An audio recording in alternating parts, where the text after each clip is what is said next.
সেই কখন থেকে বাজারে এসে বসে আছি এই বাঁশ কাঠ বিক্রি করার জন্য, কিন্তু কেউ তো এখনো এলোই না নিতে।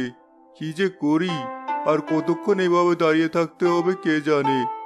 বাঁশ কাঠ নিয়ে যান, বাঁশ কাঠ, খুব কম দামে নিয়ে যান বাঁশ কাঠ। ভাই, বাঁশকাঠ কত টাকা করে? আর এসবগুলো কত টাকা? খুবই কম দামে দিয়ে দিচ্ছি ভাই, মাত্র 30 টাকা করে বোঝা, নিয়ে যান। আর যদি সবগুলো নিতে চান তাহলে 100 টাকা দিন। সবগুলো 70 টাকা দেব, দিয়ে দাও। না ভাই, এমনি দাম অনেক কমিয়ে দিয়েছি, এর কমে আর দেওয়া যাবে না। 100 টাকা নিলে তবেই দিতে পারবো, না হলে দিতে পারবো না। বেশ, তাহলে তাই দাও, নিয়ে যাই।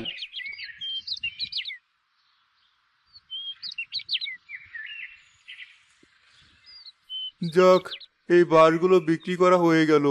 এবার কিছু বাজার করে নিয়ে বাড়ি ফিরে যাই। রহিম ভাই, শোনো একটু এদিকে।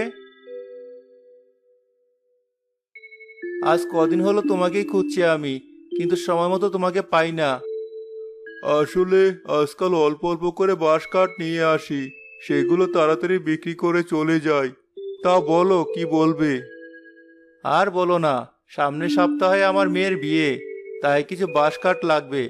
যে করে হোক, দুদিনের মধ্যে বিয়ের জন্য যত বাঁশ কাঠ লাগবে সব তুমি দিবে, দিতে পারবে তো? ঠিক আছে ভাই, আমার যত কষ্টই হোক আমি কাঠ আপনাকে দেব। তুমি আমাকে অনেকটা নিশ্চিত করলে ভাই। এই নাও কিছু অগ্রিম টাকা, বাকি টাকা সব কাঠ দেওয়ার পর দেব। সে ঠিক আছে, এখন তাহলে আসি, কিছু বাজার করতে হবে।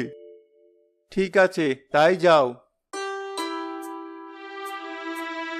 হাতে বেশ কিছু টাকা হলো, বাজার থেকে কিছু জিনিস বাজার করে নিয়ে যাই। অনেক দিন হলো টাকার অভাবে তেমন কিছু কেনা হয় না। আমি তো জানি আমার বউটার এটা ওটা খেতে মন চায়, কিন্তু আমার পকেটের কথা চিন্তা করে সে কিছুই বলে না আমাকে। আজ না হয় আমি তার জন্য কিছু কিনে নিয়ে যাই।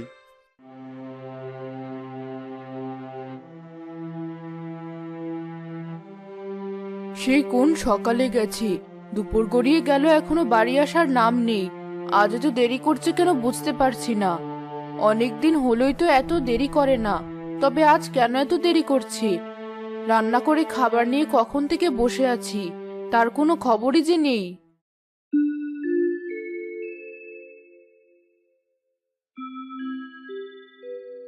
বউ,